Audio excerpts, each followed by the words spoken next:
Ya, bismillahirrahmanirrahim. Kita masuk ke dalam pembahasan baru, Dzikrul Jannah wan Nar, itu membahas tentang surga dan neraka. Ada satu kitab yang mana beberapa Ramadan yang lalu saya kaji.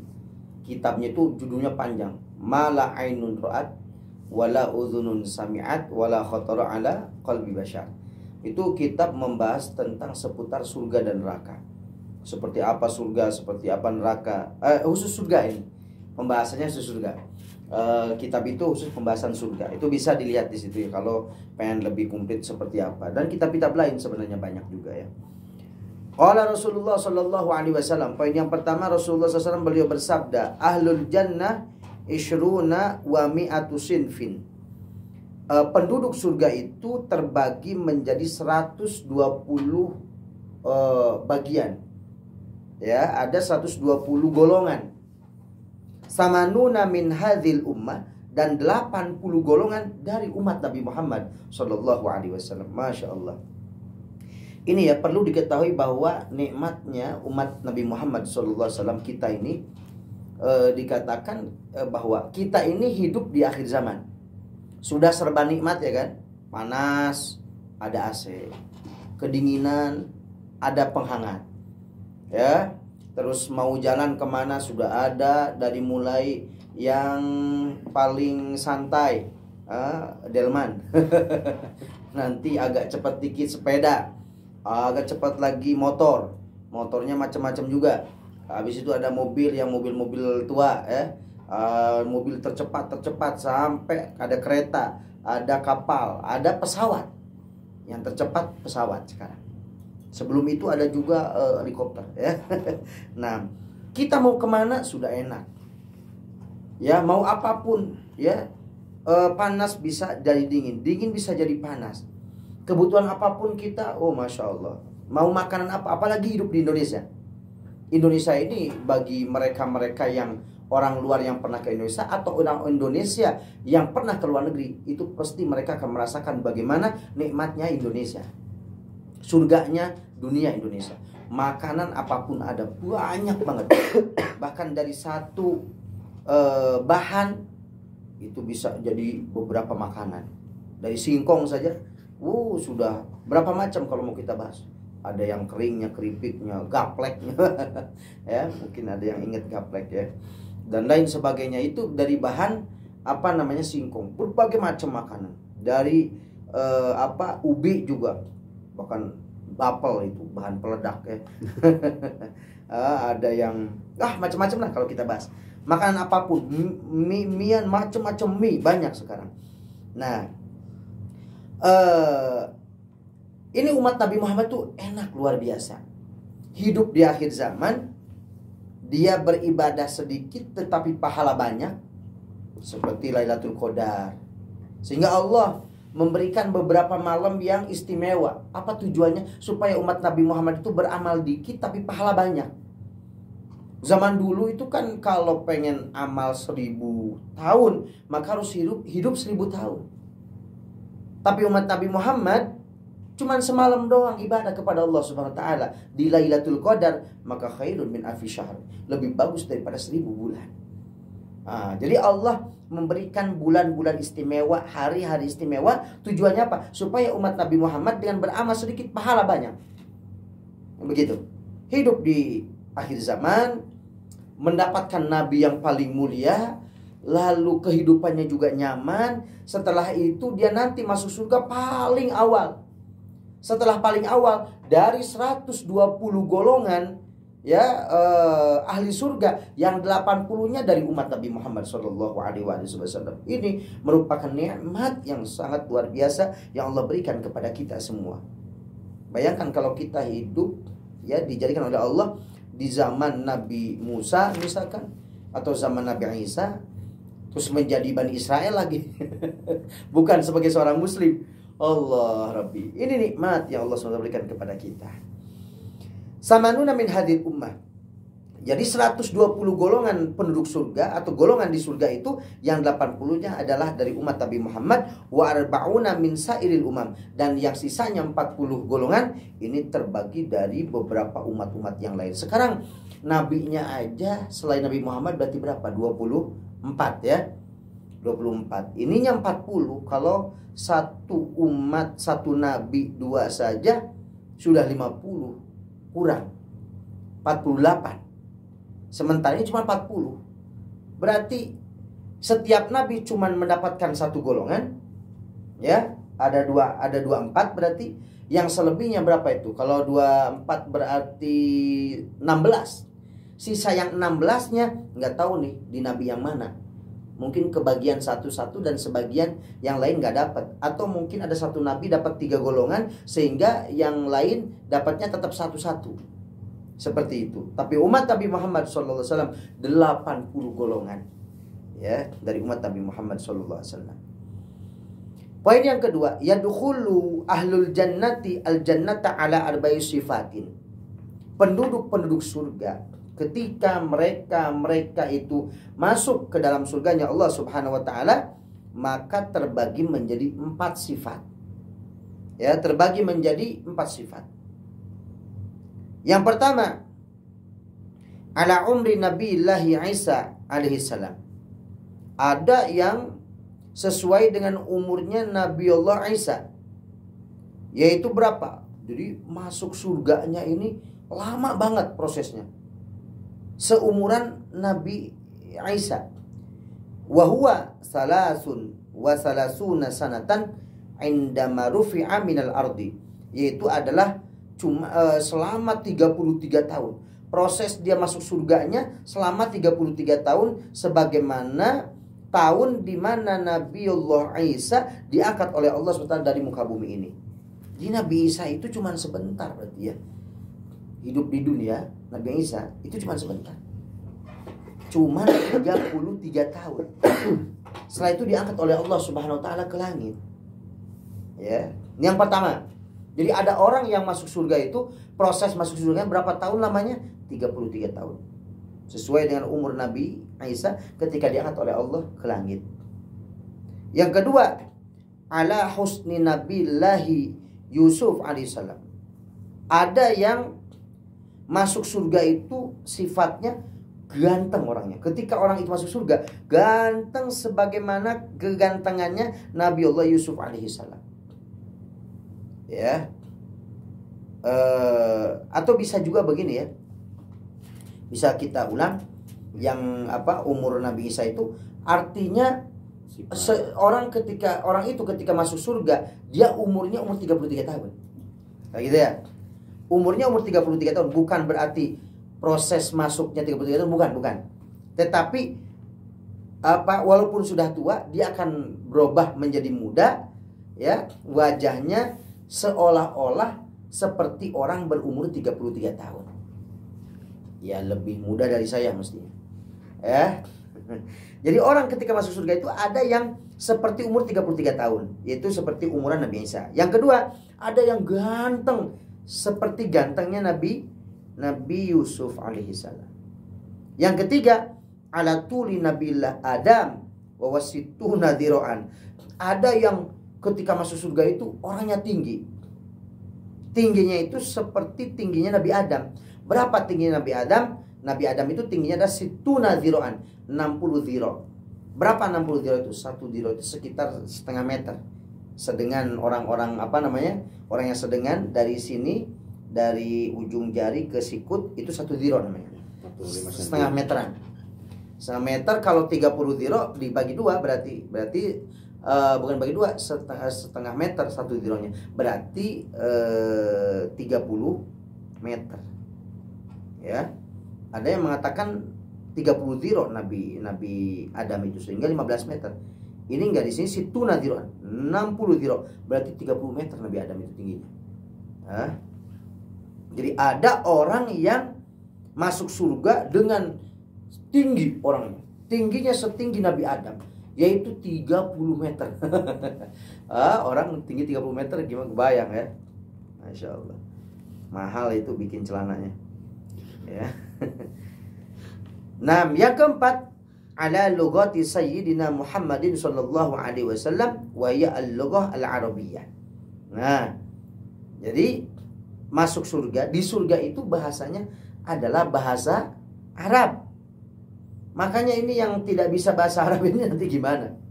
Nanti ketika di surga pengen duren, nggak tahu bahasa Arabnya duren apa. Ya Allah, pengen duren ya Allah. Allah sih tahu, paham. Ini malaikat nih yang ngasih ya. Karena masuk surga itu dengan bahasanya Nabi Muhammad, bahasa Arab. Maka orang yang ingin masuk surga tentunya satu harus mencintai Nabi Muhammad. Yang kedua, karena Nabi Muhammad yang punya kunci surga. Yang kedua harus senang dengan bahasanya Nabi Muhammad. Nabi Muhammad bahasanya adalah bahasa Arab. Jangan alergi dengan Arab. Jangan alergi dengan bahasa Arab. Karena bahasa yang akan dipakai sehari-hari di surga itulah bahasa Arab. Ada bahasa neraka. Saya pernah dikasih tahu oleh guru saya, tapi kalau untuk keterangan secara pastinya saya belum dapatkan. Tapi ini kalau nggak tahu kalau disebutkan gimana. Ada bahasa satu negara ada. Ya. Jadi di neraka, ya di neraka itu bahasanya adalah bahasa negara. Ada. Nggak enak sih kalau surga kan disebutkan bahasa Arab, bahasa surga enak. Kalau bahasa neraka di bahasa ini nggak enak. Tapi saya tahu karena saya dikasih tahu sama guru saya. Tapi cuma untuk di publik seperti ini kayaknya kurang enak, nanti ada yang istilahnya gimana ya, tersinggung atau gimana ya. Yang pengen tahu nanti bisa japri ke nomor radio. Nah, jadi kalau di surga adalah bahasanya Nabi Muhammad, itu bahasa Arab. Kalau di neraka adalah bahasanya, ini ada pokoknya. Ya, seperti itu. Kalau disebutkan pasti pada tahu semuanya. Dan ya memang dalam segi ininya juga apa ya, nadanya juga lagu-lagunya itu kalau dari situ biasanya gimana ya, nadanya itu kayak cempreng gitu ya, nggak nyaman, nggak enak. Sebagian. Kalau yang nggak suka ya nggak enak ya. Seperti itu. Jadi sifatnya orang yang masuk surga itu ada yang seumuran Nabi Isa ketika diangkat oleh Allah dari bumi, yaitu 33 tahun, berarti masih muda. Ada yang wajahnya ganteng seperti Nabi Yusuf, ada yang tinggi seperti Nabi Adam, ada juga yang bahasa Arab. Ya, maka dari itu kita harus cinta dengan bahasa Arab. An Nabi Sa'id al-Khudri, dari Abi Sa'id al-Khudri radhiyallahu anhu qala, beliau berkata, sami'tu Rasulullah sallallahu alaihi wasallam yaqulu, saya mendengar bahwa Nabi Muhammad sallallahu alaihi wasallam beliau bersabda, yusallitullahu 'alal kafir, ya, fi qabrihi tis'atan wa tis'ina tinnina, ya, betul, tinninan tanhashuhu wa taldahu hatta taquma as-sa'ah. Yusallitullahu 'alal kafir, Allah SWT menguasakan orang kafir, artinya menyiksa orang-orang kafir fi qabrihi, di dalam kuburannya. Allah menyiksa orang-orang yang kafir di kuburannya, tis'atan wa tis'ina tinninan, dengan 99 ular besar, tinnin. Yang mana ular besar ini, 99 ular besar ini, tanhashuhu wa taldahu, dia akan menggigit, ya, menggigit kepada orang-orang kafir sewaktu di kuburannya, hatta taquma sa'ah, sampai hari kiamat itu terjadi. Jadi dari mulai dia dikuburkan sampai hari kiamat terjadi, setiap hari akan digigit oleh 99 ular besar. Walau anna tinninan minha nafakha 'alal ardi ma nabatat fiha khadra, Masya Allah. Dan andaikan ular besar ini satu saja, dari ular besar satu, itu kan 99 ular yang akan menggigit orang-orang kafir di kuburan. Satu saja ular besar dari kuburan ini yang biasa menggigit orang-orang kafir, dia nafakha 'alal ardi, dia meniup di bumi. Jadi kalau ular itu biasa kan ada apa ya? Mendesis. Gitu ya. Mendesis. Mendesis gitu ya. Waktu itu saya waktu pengantin baru itu ya, ada suara sampai saya ketakutan. Ini di mana, dicari di bawah bantal, takutnya ada ular sebagainya. Taunya ternyata masuk messenger. Suaranya seperti itu. Ini tadinya saya nggak tahu gitu. Nah, ya dulu kan WhatsApp belum terlalu ramai juga, sehingga banyak yang itu lewat messenger dari Yahoo atau Facebook begitu. Dan suaranya itu gitu. Nah, andaikan satu ular yang besar dari 99 ular itu, dia keluar ke muka bumi ini, lalu dia meniupkan, mendesah gitu, maka mana batat fiha khadra, maka semua yang ijo-ijo, rumput-rumput, pepohonan, semua tidak akan tumbuh. Kenapa? Saking panasnya. Saking panasnya hawa dari mulut desahan atau desisan ular itu, saking panasnya, maka semua yang ijo-ijo akan mati dan tidak akan tumbuh. Kebayang ya, Allah, panasnya seperti apa. Ini menggigit manusia, menggigit orang yang tidak iman kepada Allah Subhanahu wa ta'ala. Maka sekali lagi, Allah akan menyiksa orang-orang yang tidak iman kepada Allah SWT, orang kafir, dengan 99 ular besar yang akan menggigitnya sampai hari kiamat. Dan satu ular saja, andaikan oleh Allah SWT dia dikeluarkan, lalu dia mendesis, maka semua yang hijau-hijau tidak akan tumbuh. Saking apa? Saking panasnya. Nah, poin yang keempat, la tuftahun nar illa idza hadara ahluha. Neraka itu tidak akan dibuka oleh Allah Subhanahu wa taala, oleh malaikat Malik, terkecuali kalau penduduk-penduduknya sudah siap untuk masuk ke neraka tersebut. Kasijni fi dunya, sebagaimana penjara di dunia. Penjara di dunia pun la yuftah, tidak akan dibuka kan, penjara di dunia tidak akan dibuka illa idza hadara ahluhu, kecuali kalau penghuni penjara tersebut sudah datang. Maka neraka pun tidak akan dibuka. Sampai saat ini neraka tidak akan dibuka. Kenapa? Karena penduduk nerakanya belum hadir, belum ada. Li'annan nara sijnul kufar, karena api neraka itu adalah penjara bagi orang-orang kafir, maka tidak akan dibuka oleh Allah Subhanahu wa taala penjaranya itu, terkecuali kalau orang-orangnya sudah penduduk-penduduknya sudah datang, sudah tiba. Amal jannatu fayuftahu daiman ikroman li ahliha. Beda dengan surga. Kalau surga dari mulai diciptakan oleh Allah sampai hari ini, bahkan sampai hari kiamat, maka selalu dibukakan oleh Allah Subhanahu wa taala. Kenapa? Sebagai ikram, sebagai penghormatan kepada penduduk-penduduk surga. Ini sebenarnya rahmat Allah, kasih sayang Allah, Rahman Rahimnya Allah. Allah dengan sifat Rahman Rahimnya, kalau neraka dari mulai sekarang belum dibuka oleh Allah Subhanahu wa taala, kecuali nanti kalau penduduk-penduduknya itu sudah tiba, sudah datang.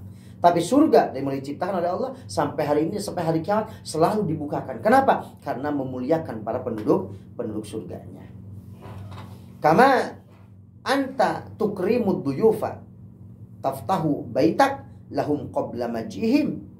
Sebagaimana engkau memuliakan tamu-tamumu, maka kamu akan membukakan rumah sebelum tamu-tamu itu datang. Ya enggak? Karena kita memuliakan tamu, maka ketika tamu sudah WA, Assalamualaikum Ustaz, ada di rumah enggak? Waalaikumsalam, ada. Saya mau ini ziarah sowan ke panjenengan. Oh mangga, ahlan wa sahlan.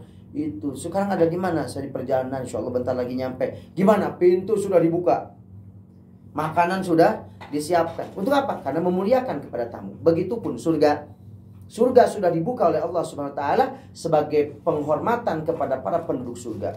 Maka dari itu kita harus selalu meminta kepada Allah Subhanahu wa taala agar mendapatkan surganya Allah Subhanahu wa taala. Amin ya rabbal alamin. Karena ini merupakan penentuan akhir. Ketahuilah, kita ini nanti akan ditentukan oleh Allah. Akan kemana nih kita? Ke surga apa ke neraka? Dan pilihan kita di depan kita saat ini. Bagaimana? Silakan. Surga sudah ada jalan-jalannya dan aturan-aturannya. Neraka sudah ada larangan-larangannya dan untuk menjauhinya. Tinggal bagaimana kita mau milih yang mana? Ashabul yamin apa ashabul shimal? Sudah ada pilihan. Jangan menyalahkan saya mah nunggu takdir aja. Kalau Allah takdirkan surga, neraka. Ya enggak juga. Kemarin masalah takdir sudah kita bahas panjang lebar ya. Intinya kalau kita ingin surga, ya kita harus berusaha bagaimana caranya biar kita dapat surganya Allah Subhanahu wa taala. Sekali lagi, neraka tidak akan dibuka kecuali kalau penduduknya sudah sampai. Sebagaimana penjara tidak akan dibukakan pintu penjara kecuali kalau penghuni penjara tersebut datang.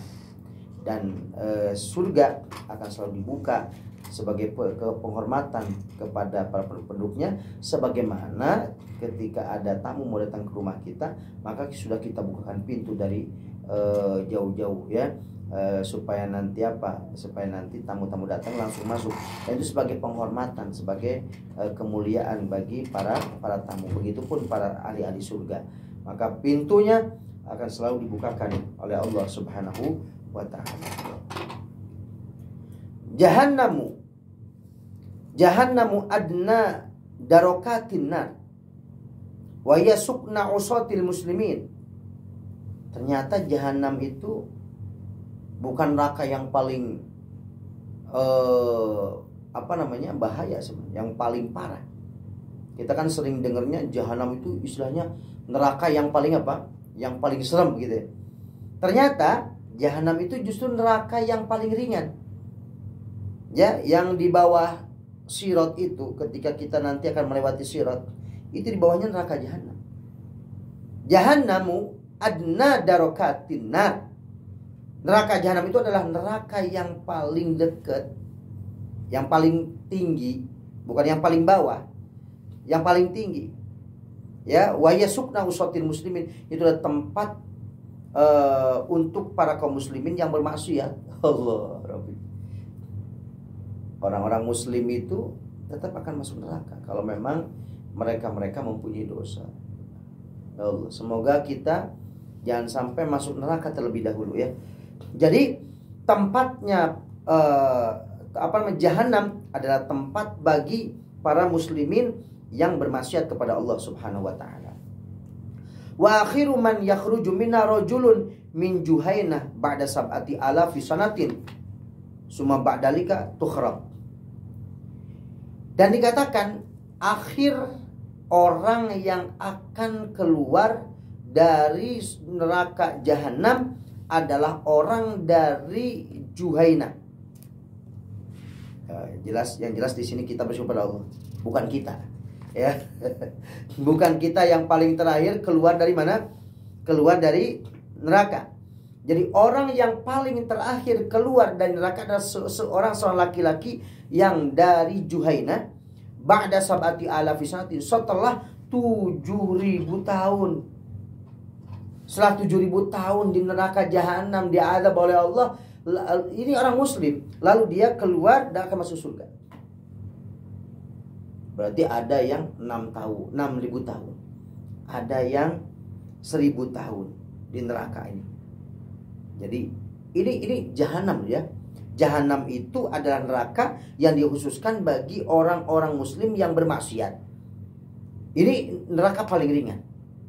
Dan yang paling akhir keluar dari neraka jahanam ini seorang muslim yang ahli maksiat dari Juhainah setelah 70.000 tahun dia diadab oleh Allah di jahanam. Summa ba'dalika tukhrab. Setelah itu karena para penduduk ahli surga, kaum muslimin yang ahli maksiat ini semuanya sudah masuk surga, maka setelah itu hancurlah neraka jahanam. Kenapa? Karena penduduknya sudah tidak ada. Ini kan cuman buat transit saja. Transit bagi orang-orang yang ahli maksiat kepada Allah untuk menuju ke surga. Karena tidak ada satupun orang yang masuk surga dengan mempunyai dosa. Maka ketika orang-orang itu mempunyai dosa, maka akan masuk ke dalam nerakanya Allah SWT. Oh, kalau begitu Ustaz, saya banyak dosa, banyak maksiat, berarti saya pasti masuk neraka jahanam dulu. Enggak juga. Mungkin saja kita tobat kepada Allah, lalu Allah ampuni dosa-dosa kita, sehingga kita tidak punya dosa sama sekali. Semoga Allah Subhanahu wa Ta'ala menjadikan kita termasuk orang-orang yang langsung masuk surga tanpa transit di neraka. Amin ya rabbal alamin. Wassallallahu alaihi wasallam Muhammadin walhamdulillahi rabbil alamin.